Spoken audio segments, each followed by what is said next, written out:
let this shit slide and get your lick back. And get your lick back. Get your lick back. If a nigga owe you something, ain't no chit chat. Better stay up out the way, don't get your shit splat. Stop letting this shit slide and get your lick back. And get your lick back. I feel like I'm JX. J-Way. I'm a perfectionist. Adderall got me restless. I'm gone. Run with a wild crew, they get reckless. Young boy, come up off that neck. Give me that. To the trends. See a lead, be the best. Good evening and welcome to another episode of Corner to Copa. I'm here with my co-host, Coach. How you feeling?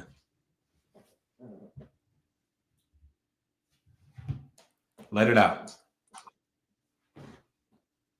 The pot is stewing, and I think I probably speak for a lot of Tiger fans alike that we're pretty impatient now that we're about a day away from Christmas Eve, and all we have was a half-retired Alex Cobb in the cupboard, and all these other free agents in the last 36 hours that we had been tied to since October are flying off the shelf now. Particularly, Jock Peterson, Christian Walker. Sean Manaea obviously wasn't one we were on the board with, but, this guy got overpaid, $25 million by the Mets, but that's a Mets thing. I'll leave that there. But, the options for the corner infield are drying up pretty fast, and the running memes for the last 2 weeks have seemingly been the only thing that the Tigers are doing consistently is being interested in those that are interesting and not offering. So you mean to tell me when you see strong interest and all that means nothing to you, huh? I mean, what are we, 10, 12 players deep now at this point? And we had no interest in Alex Cobb, and we signed him. So based on that alone, us or coming from someone within the organization externally leaking that we're interested means nothing right now. And like most fans, should be most fans, blood is boiling because if they sign nobody to the corner infield or even, like we've mentioned before, like a Santander and Wright with adjustments in the infield to help cover defensively, I see Comerica Park being an absolute barren wasteland next year. I mean, I don't know, but yeah. So I mean, I definitely was. I saw them as kind of taking the long game. Well, I mean, when you really think about prior to the last couple of days, I mean, there was a lot of candidates out there as far as MSU Detroit fans says Illich being cheap again. But yeah, prior to the last couple of days, I really wasn't sweating it. Pretty much every first baseman was still out there and available. But in the last couple of days, teams have gotten active. And me, myself, I kind of feel like, everybody's outside playing with their new toys. And I'm just looking through the window like, when is our new bike, coming through the door. But yeah, the teams have been active. Pretty much everybody in the major leagues has made some moves. The Guardians seem to be selling pretty tough. I mean, between Naylor and the guy they traded to the Blue Jays? Yeah, it's more of a salary cap kind of reposition for them. They pretty much made up it looks like they made up their mind like they weren't going to re-sign these guys, and it made sense considering who they have coming up, and they got Lane Thomas at the deadline, and I think they're still trying to deal him too. But if in lieu of maybe the second trade they made with Naylor, maybe they do hang on to Lane Thomas. I don't know. I don't see him cutting them. Obviously, he killed us in that last game of the series with the nail in the coffin. But, this division is prime for the picking between Garrett Crochet getting unloaded. Not that Chicago is ever going to be a threat, but, let's be real. He was probably the second or third best pitcher in the division behind Skubal. So they dealt him. No move on Luis Robert Jr. yet, but the Guardians moving a couple pieces to free up some cap constraints for them probably in the next couple of years when some of the younger guys become eligible off arbitration. And, the Royals not look for some reason they're not projected to do as well. I still kind of find that hard to believe a little bit, but this division should our lack of activity befuddles me because a couple of signings on the bat side offensively, this team should be right up there in terms of a divisional contender. But, we're looking at dust in the cupboard right now. And I don't have any answers. And it's frustrating. We spent 10 years in the doghouse having to get out of Miguel Cabrera's shadow of a contract, unloading some others. And Chris Ilitch appears to be satisfied and hanging on to daddy's money that he inherited. I'm at the point where I'm at the point where if he signs nobody else on offense, well, I shouldn't say nobody else because he hadn't signed a single person. All he's done is sign minor league guys into Toledo and Erie. Okay. Akil Badu's coming back. Yeah, well, he's not on the 40 man. Right, I mean, yeah. if he struggles a little bit, they're probably done with him. They're going to cut him, so he's not in the picture right now. But I don't know. I think this to turn their back on this team right now if they do nothing the rest of the way through, because this has been very disappointing. And the fact that the memes have been out for a week now on ownership, and look. Yeah, Harris is saying some weird things, and he's making it sound like they have an ace in their sleeve, but I'm sorry, but I do not see Ilitch opening up his pocket to pay Bregman $30 million AAV that Boris has been steadfast on saying that's what he wants for his client. But, I don't know. We paid $17 million to a guy that was 1 foot in the grave of retirement, and there were other pitchers 5 years younger that were getting paid $5 million less for 1 year. So it doesn't make sense to me. Yeah, I honestly wish I would have never known about the fact that he was nearly going to retire and that he was surprised that they came to him with that offer. Because I'm kind of picturing him like, telling his wife, yeah, I mean, I'm picturing him telling his wife like, hey, I'm probably gonna call it a career, and then he gets the phone call and he's like, oh. No, I can't pass. I can't pass this up, honey. Ice up the elbow. We're going to Detroit, because that's crazy to think that he. No, you always said, I bet, honey, you and the kids stay home. I'll rent a condo or a hotel room like Leland did. He lived in a hotel in Detroit for like 2 years. Just stay home. It'll be a 1 year trip. I'll be back. Don't worry about it. It's okay. We're not going to up and move our kids to Detroit just to move back to where we're at. Yeah.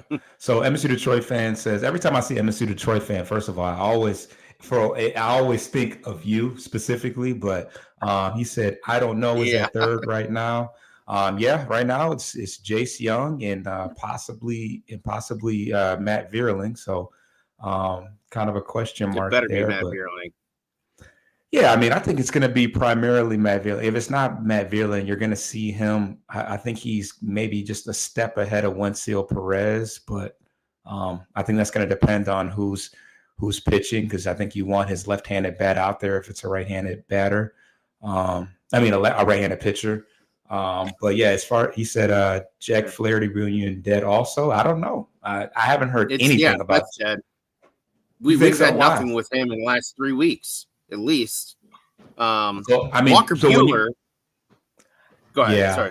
No, it's great. Yeah. No, that was another one. Like, I think the signings that really jumped out at me. I said Christian Walker.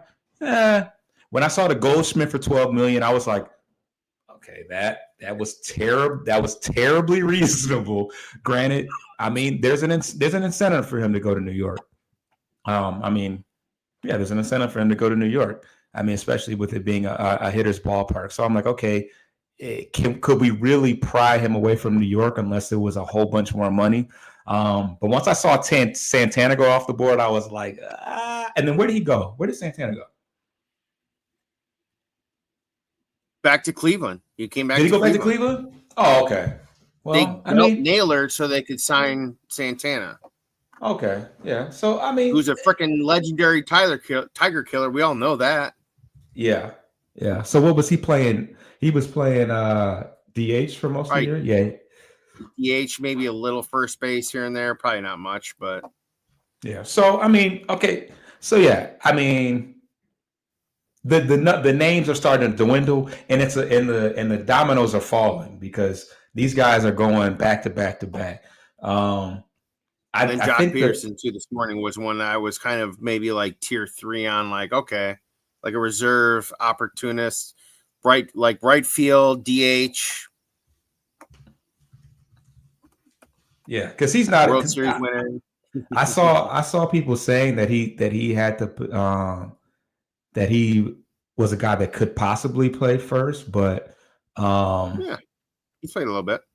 yeah, but he played in Arizona last. Last, yeah. Yeah. So when Christian Walker played, I think they went and they plugged Josh Bell in there. So I mean, I guess he could have played first. I guess he maybe could have played first base, but they just saw an opportunity for Josh Bell to get some time. But yeah, the once I saw the Naylor trade and then I saw the Nathaniel Lowe trade, I said, well, that's another first baseman we could have had. You know, Lowe's granted, killed it too. He's had pretty good average consistently. It's been better than like 85% of like non-all-star regular first baseman, which kind of flew under the radar, honestly, when I looked at those numbers a bit more. And I'm like, that's good. And yeah. So let's get to some of these comments. He said, of all the guys we have, that could be third between Vierling, McKinstry, Young, Ibanez, I'll have Vierling at third since I want to outfield of Perez, Green, and Meadows. Yeah. Yeah. But I mean, Young is, granted, Young is coming off, surgery this year, which may have, hindered his ability to drive the ball. I'm pretty sure Scott Harris wants to, is going to want to give him some opportunities to play. Obviously, best case scenario would be him going back to second, where he primarily, defensively, that's kind of his forte. And you move Colt to first, and then that opens up, the opportunity for everybody to play every day. You got Vierling at third, and then you can put Wencio Perez in the outfield, Carpenter at DH, and then throw Malloy, Torque on the bench, guys like that. So yeah. Justin Henry Malloy, maybe, I don't know how he does at third or first. He's not, from what I've heard, he wasn't very good at third. They were definitely anticipating the log jam and the corner outfield. And I don't think that experiment was going very well. But first base could possibly be a opportunity for him, because he will not have to worry about that long throw across the field. So we'll see. But I think that the fan base is in an uproar because we wanted somebody that we could count on, maybe not every day, but somebody that's been proven that to be a major league player. Malloy has shown some potential. He's he definitely has some power. He's got some play discipline, but he still strikes out a lot, and he doesn't have a position, a solid position that he can play at an above average level. So no. So yeah, Malloy hasn't played first in the major leagues. I don't think he's played first in the minors either. He's played some third for sure. But I think Bly Madris played the majority of first. At least in Toledo, yeah. I mean, I think the third base is actually a pretty new project for him. That only started once he got to Detroit, and we had all the outfielders because he was obviously just in the Braves organization. So wasn't he an infielder originally, and then he had that shoulder injury that kind of limited his range, so they put him in the outfield because he could still run. But his throwing was a concern because they weren't sure. Like, I guess he had like a minor setback with the recovery of his shoulder, and it kind of limited his power a little bit. So that's why when he came over to us, he played way more outfield than anything else. obviously the DH spot too. Like you said, we saw the burst of power. He had that series in Texas where he had 2 home runs in that 3-game series, drove in like 4 or 5 runs. It was a nice little, showcase of what he's potentially capable of with the bat. But at least from a throwing standpoint, we got guys that are either have been hurt or injured and then not been able to throw from their original position coming up in the organization, and him and Wenzel Perez. Perez was a shortstop, and now he's a converted right fielder because he can't, or maybe second base, one of the two, middle infield, couldn't make the throw. He was not happening, whatever you want to call it, But there's only so many type of those players you can have before you can't suffer trading off defense for offense. But at this point, it doesn't matter if guys are going to learn 3 different positions if they can't play 1 or 2 consistently on a regular basis and get the time they need to hone in on that before jumping over to another position. But, I know I sent this, and I'm going to say it now just so we can get it out of the way here. Based on everything, if no one signs the rest of the way, there was on Twitter, someone was asking about, 86 wins last year. If guys stay healthy relatively for next year, like Kerry and others, how come, you don't see, and they're asking this particular Twitter user, how come you don't see this team winning more than potentially 90 games next year? And his response was, I don't think a bunch of rookies and minor leaguers will randomly have the best, ERA in baseball for 90 games, and we can't score runs. We lack power. My response, and again, based on things staying status quo even right now, aka no help at corner infield and Torque playing 80-90% of the games there. My response, no one be clear, misconfused with Foster here. I said Torkelson every day at first base is like teaching. It's like a teacher creating a curve on exams to ensure the compliance is met of no child left behind act. Can't rely on this guy. And frankly, everyone else on the infield can barely hold a torch in terms of a power standpoint. And we saw Jace Young try to play left side infield a little bit, and it was a disaster, an absolute disaster. So again, you cannot have continuously guys on the roster that are bad with the glove, can't throw, and can maybe marginally hit here and there. It's just not a recipe for success. And I don't see how this team can win more than 86 games last year, considering everything they had to go through to get to the playoffs just season last year. Yeah, let's get to the first break, and then we're going to get to the comments and continue that talk.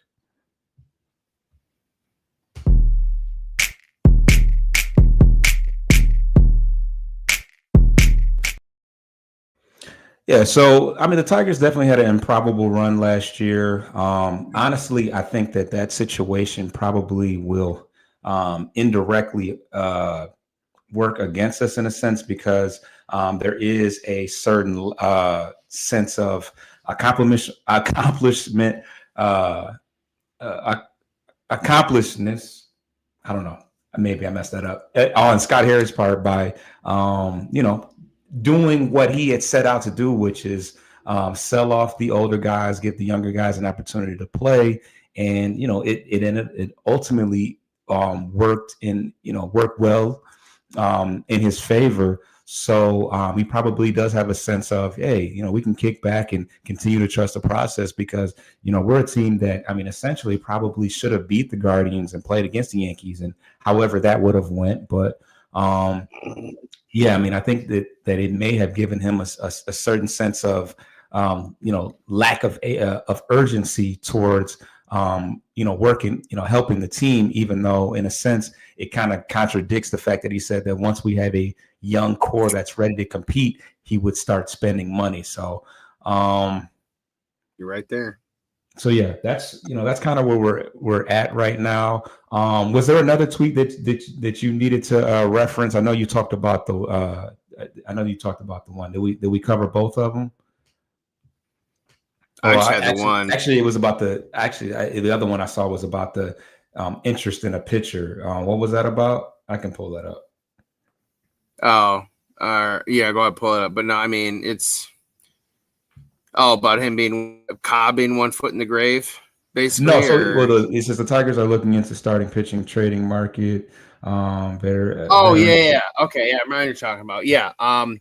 We have money to spend, right? And we just spent the last 2 years conjointly between the drafts and off-season waiver wires, replenishing the minor league system. After because we basically gutted it in the last 2 years, just ripping guys up, pulling them up, and Job spent all of a month at Double-A before we brought him up in September. So there's a lot of opportunities below in the farm system that we need to replenish with quality talent and prospects. Now, not like that was a couple days ago, 4 or 5 days ago, even as far back, was some of the speculation was that Harris was looking to trade for an arm. And I'm thinking, well, what the hell? We just spent this time, getting it back to a respectable level after we were joked for a long time, despite having high draft pick slots. Casey Mize, Skubal, guys that have, were drafted all within the last 3 to 6 years, and building now what we have that we saw last year. Those weren't Scott Harris guys. No, those were Al Avila guys. So it's just, and now all of a sudden the speculation was that, they're going to trade. Why? We have money to spend. We're not asking to spend $100 million collectively for next year, but I'm sorry, but Alex Cobb alone, I'm at the point where if we sign nobody, Chris Ilitch has to sell the damn team. I'm tired of this. We spent 10 years waiting to get the playoffs, and we finally got under the shadow of Cabrera's contract and everything else, and this division is weak as hell.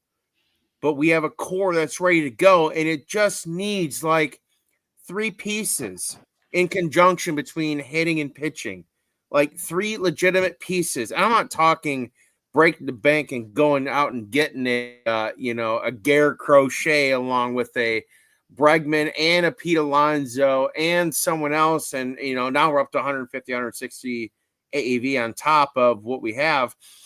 But we're on track to have a lower payroll than the start of last year before the trades.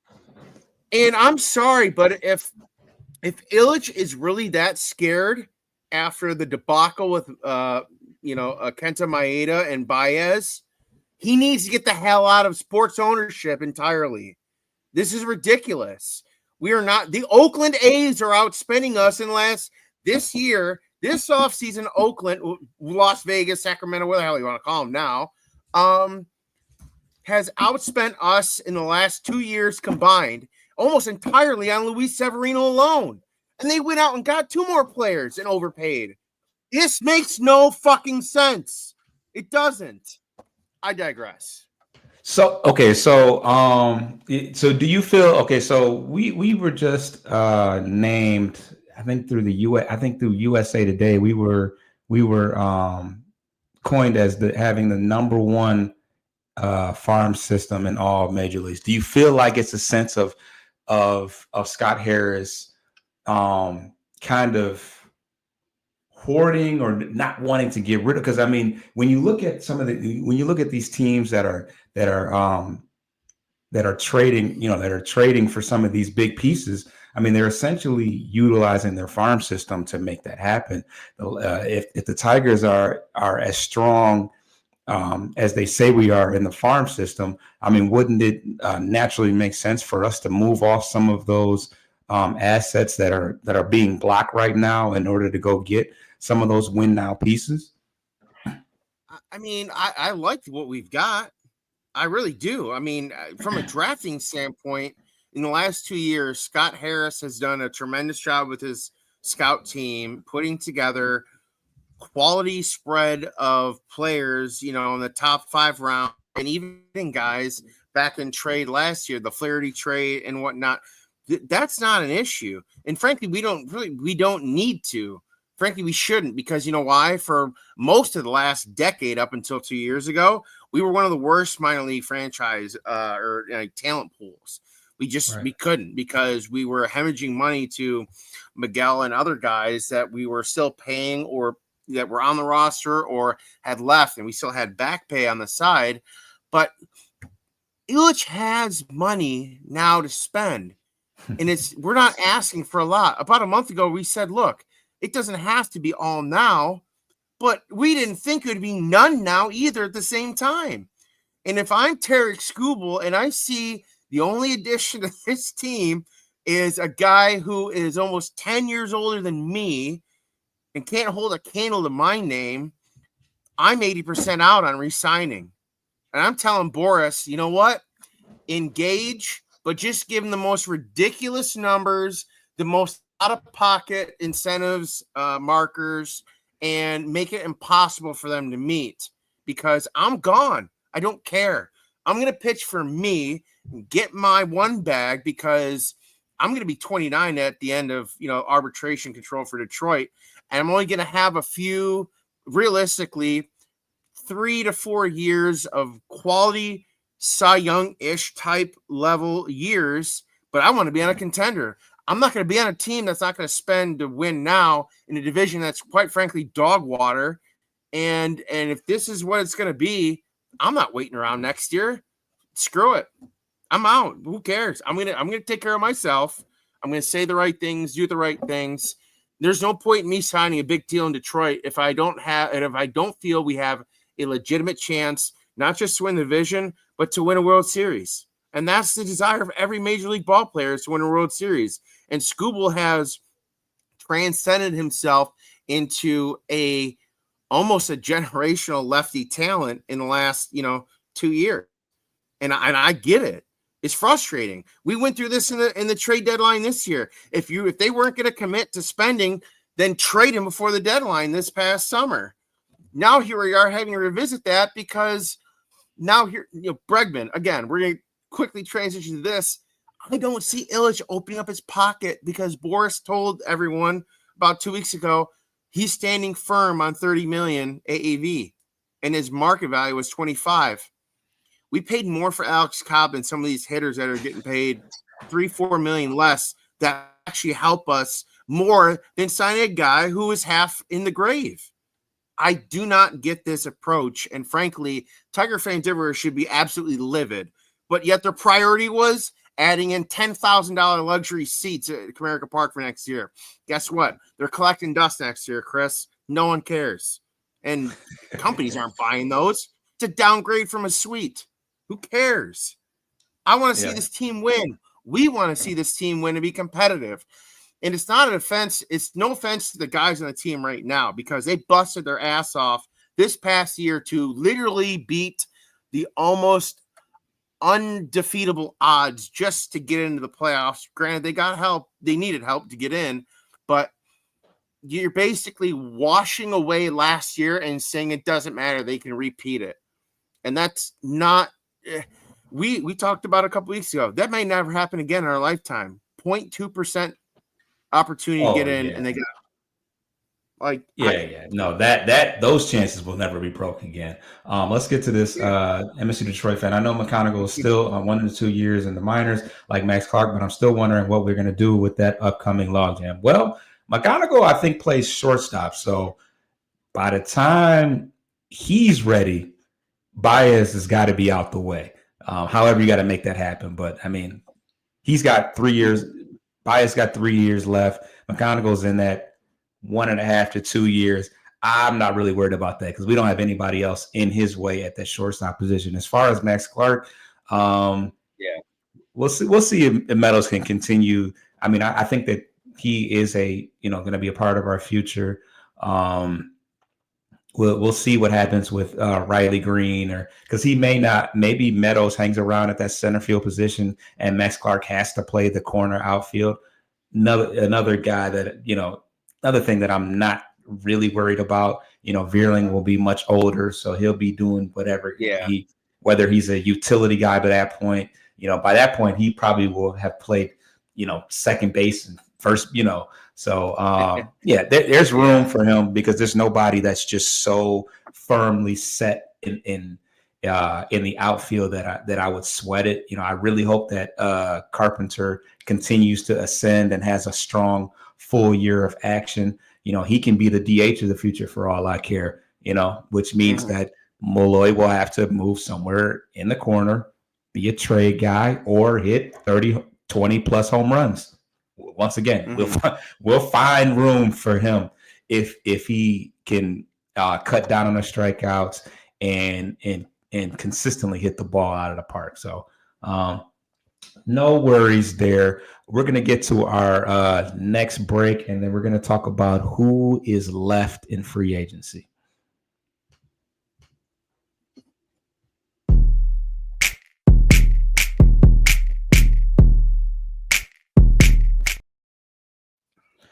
All right. So a minor panic has set in amongst the organization because, we honestly, last year we had made some moves. Now, I wish I would have took the time to look up when we started making these moves in the course of the year.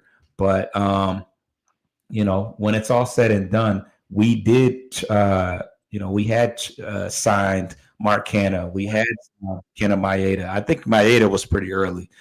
We did sign Jack Flaherty. We did sign Gio Urshela. Not guys that we didn't necessarily see as, major needle movers, but these were guys. Jack Flaherty, Gio, and Mark Canha played every day for the most part.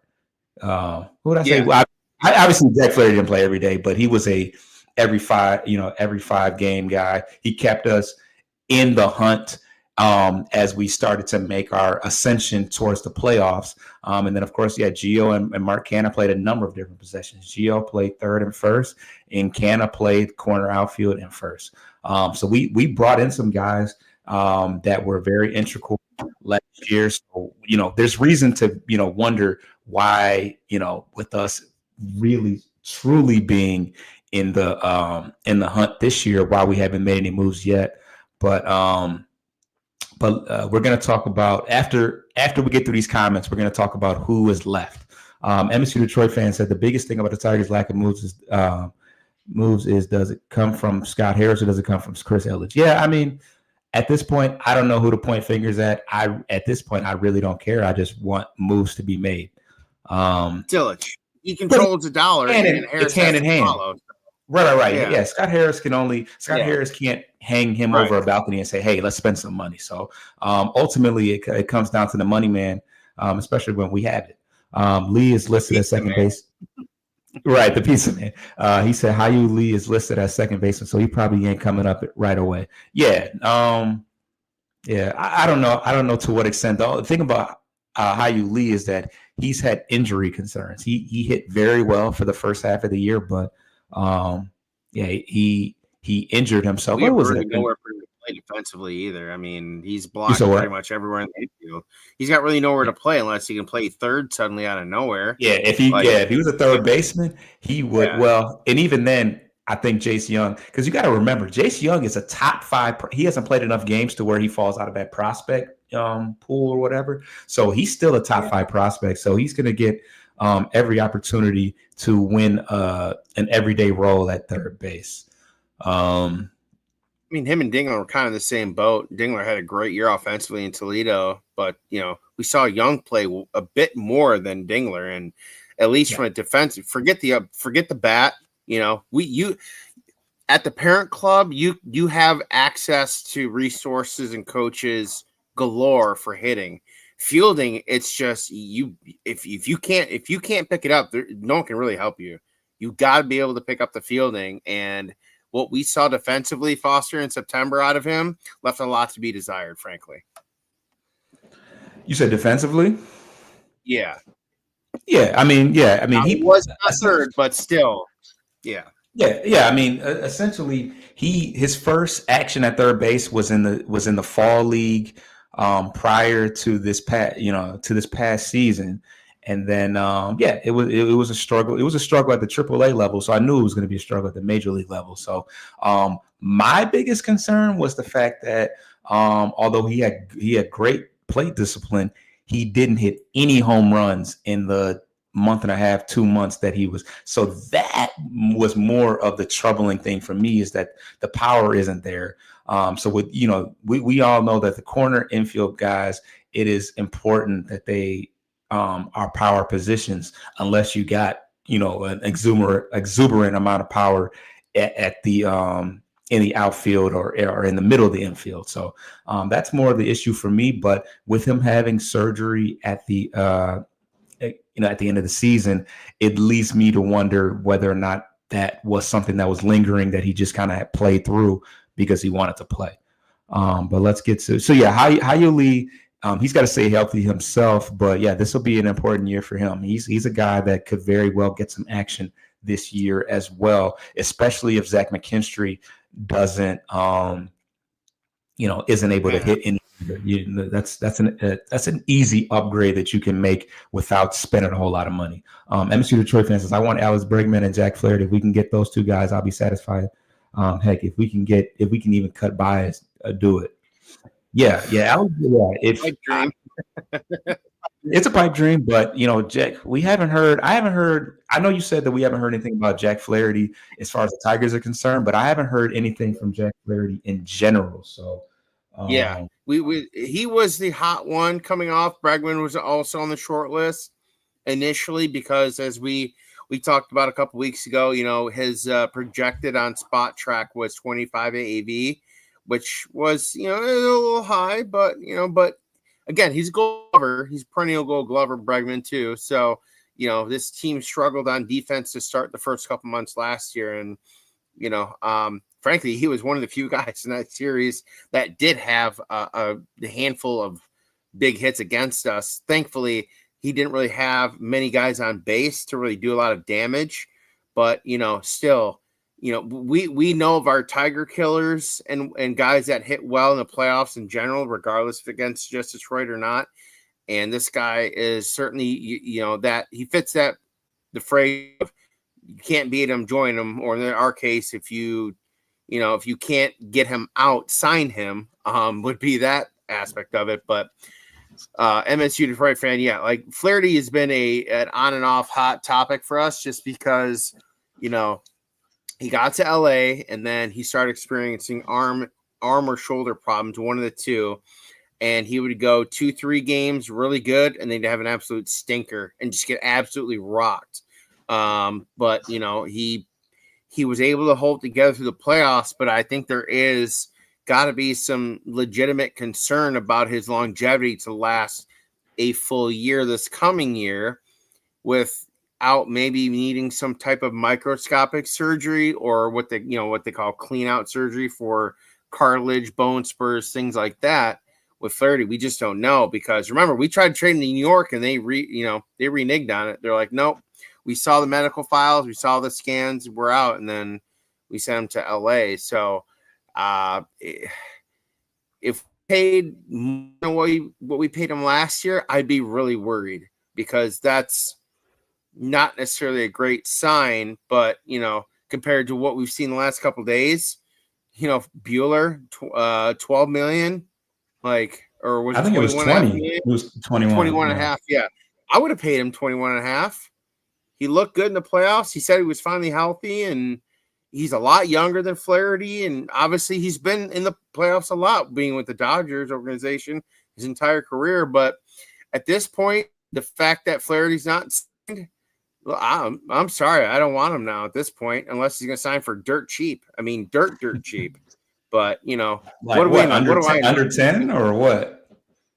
Yeah, 8, 10, somewhere there. But again, what do I know? We signed Alex Cobb to 15. So, if that alone, it's always going to come back to Alex Cobb, right?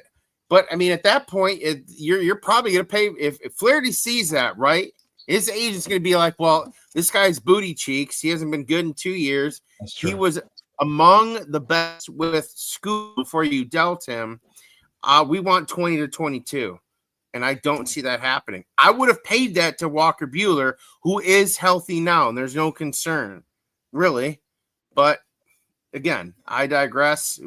I just don't know what the mindset of the front office right now. And, if Harris knew what the financial limitation was up front, we're getting cooked on social media right now for the last couple of weeks. we're absolutely getting dragged through the mud on, the Tigers are the best team at being interested in those who are interested, and that's it.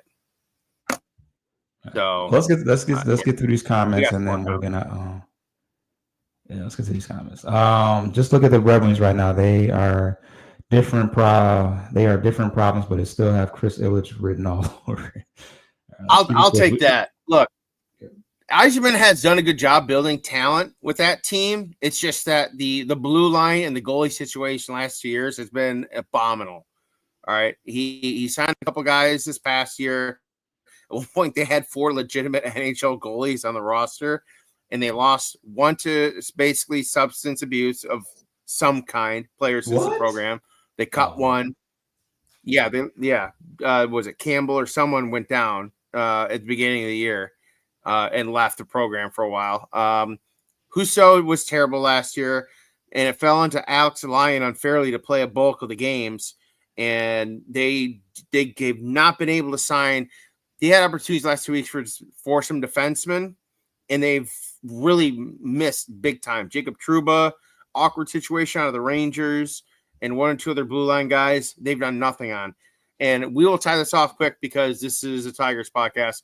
Right. My personal opinion, Lalonde will be gone at the end of the year. There's no reason to fire him now. They're so bad it doesn't make sense, other than just to deter this more veteran guys around the team now from coming back next year. Again, there's no point. Unless these guys go on a 20-point, 25-point win streak here in the next 6 weeks and get in the playoff hunt, head in the water. Yzerman's going to have 1 year left to get this team in the playoffs, and if he doesn't, see ya. We love you, man, but this is 7 years.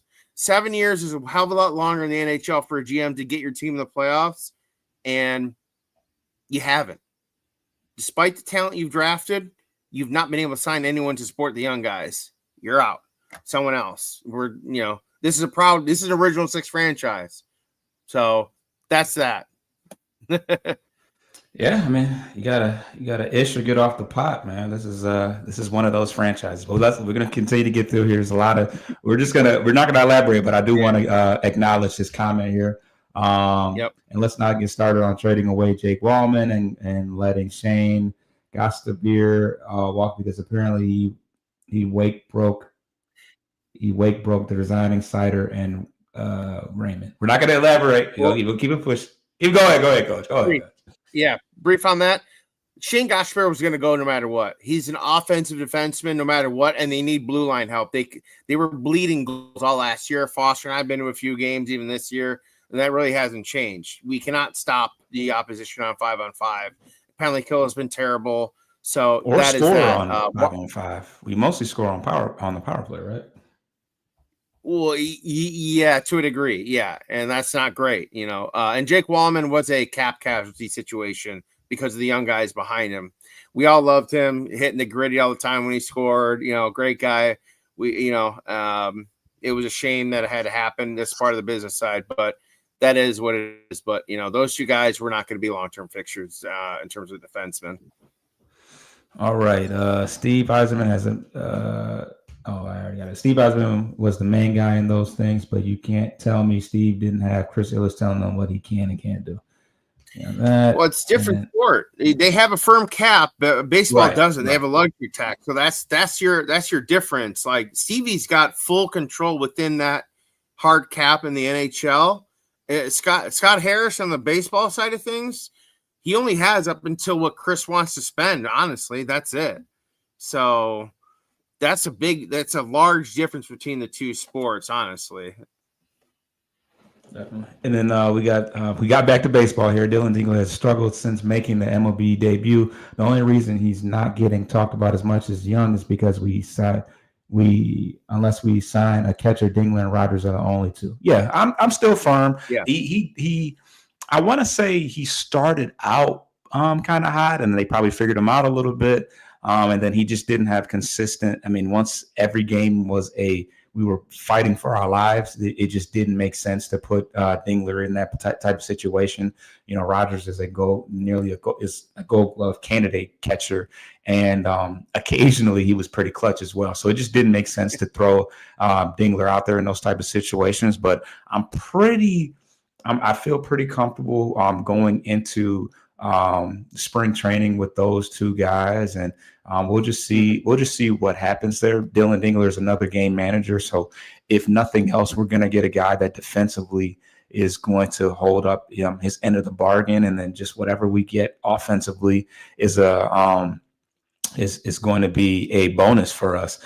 I mean, this is a guy that never really hit very well when he first made his promotion, and that's all the way up the system. So he's a guy that always took a little bit longer to figure things out, and he's not, he's a little bit older too, so he's more mature, and we'll just have to see. The catcher was the one position that I didn't really have any interest in upgrading, and now we have Lorenzo coming up pretty soon. So by the time Rogers is on his way out of town, Lorenzo will be ready to play either first base or catcher. So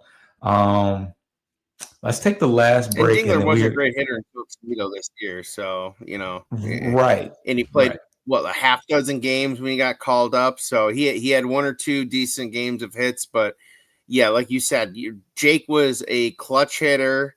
And I think the biggest part of that aspect, honestly, the pitching staff wanted him to be behind the plate for the battery catching defensively. So you need to sacrifice somewhere at that point to make a run. And I think that was the right call. And if you have followed the show going back to the beginning of the year, summer, your boy has been a former catcher. I am a Dingler guy, but he does let him come up and get some regular playing time in the spring for the first couple months, and let's just see where chips fall, because, again, playoff race, you got to go with the hot hands, and Jake Rogers not only was a timely hitter, but he was the preferred battery mate for the pitching staff. And at that point, comfortability, familiarity, and in that regard, in that combination, that relationship means a lot. So that's just less on Dingler at that point. So, yeah. Yeah, I mean, we had a whole nother veteran catcher in Carson Kelly, and Rogers was still the only person that caught school ball all year. I mean, your undisputed ace, top pitcher in the entire major leagues, and he only had one battery mate the entire year. So that speaks volumes in itself. But we're going to get to this last break, and then we are going to wrap up free agency.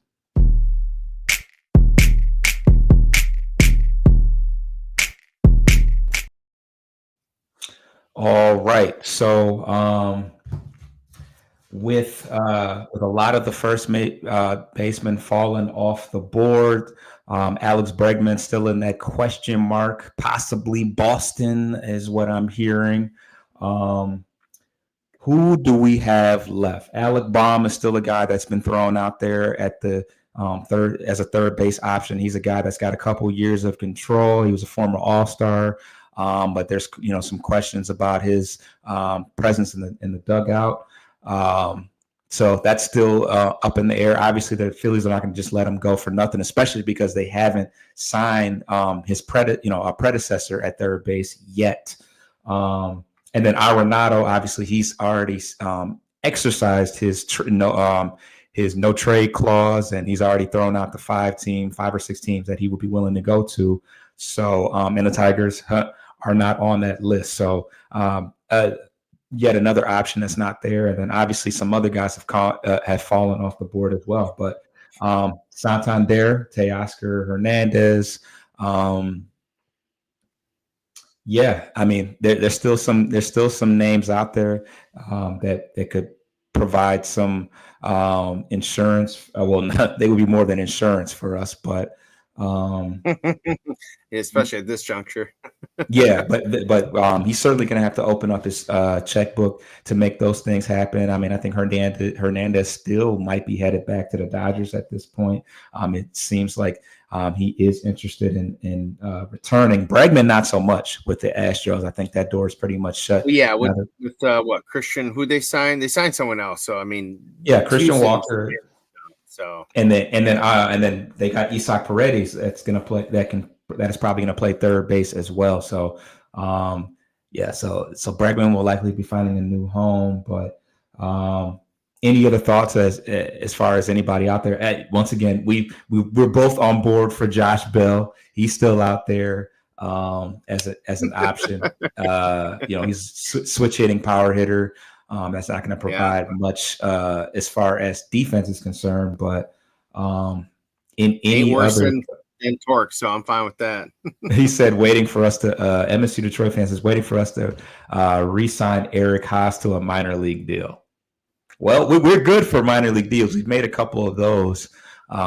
We've made like 5 in this week, and it makes it look worse with all the big ones.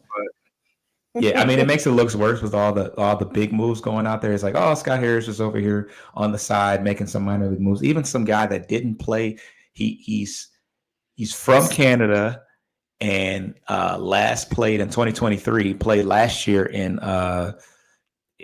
Korea. He actually got a deal that was over $1 million. So now we're really spending the big bucks now. But remember when we were tied to Sasaki a week ago? Yeah, but he still hasn't found a home, and we can't forget about Kim. I think Kim would be at this point, Kim would be a monster sign for us, considering, where we're at this current moment. Well, Sasaki also had an in-person. Remember, I sent that a couple of days ago. They had an in-person meeting. They flew him out there. I'm like, yeah, Chris is he's too cheap to fly anyone out, let alone maybe just get on the phone or a Zoom call with this guy. I'm tired of it. Look. Harris is projecting too much out there to the fans, and I think he's not being that genuinely truthful, I should say, to the fans. Oh, on and off the last month, we're gonna engage with so and so. We're interested in so and so. Now we're the butt of the joke. We're a month and a half in from free agency. It is the day before Christmas Eve. And we have not signed a single impactful player in this organization this offseason after what we just did to get into the playoffs. And get in, not only what we did, we won the series against Houston, swept them, and we had a 2-1 lead against the Guardians. We're not asking to break the bank. This is incredible. We are regressing with the guys that are getting out of the division that are more impactful than – honestly, a lot of the guys on this team, Greg Crochet, Josh Naylor, players that are probably going to be, on and off all-stars alternating years. And this is a proud city and a proud fan base that loves this ball club. We went through the dog days of the 90s where they're terrible. The turnover was insane. New managers every 3 years, not being on TV, coming to the 2000s, new ballpark, this ballpark, terrible for a few years. Juan Gonzalez quit on this organization after 1 year, despite the contract he had, because we were that bad. And then we get to the World Series in 2006, 2 years after a 113 loss season, with a lot of the guys that were on it.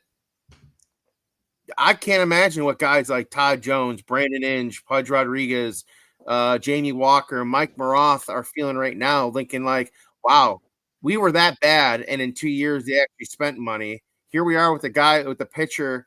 Verlander wasn't around in 2006. He got drafted that year, and he wasn't in the organization until the following year.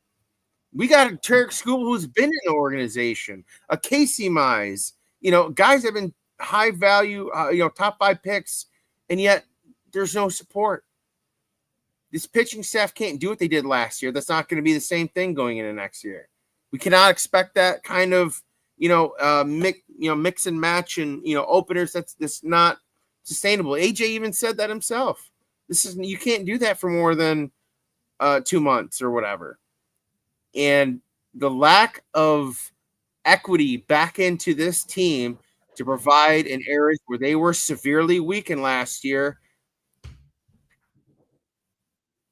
I don't know. I don't see how many of us, we're having to pay to watch these games on a streaming service, not on a cable. We got to pay more money, or we got to go down and see them.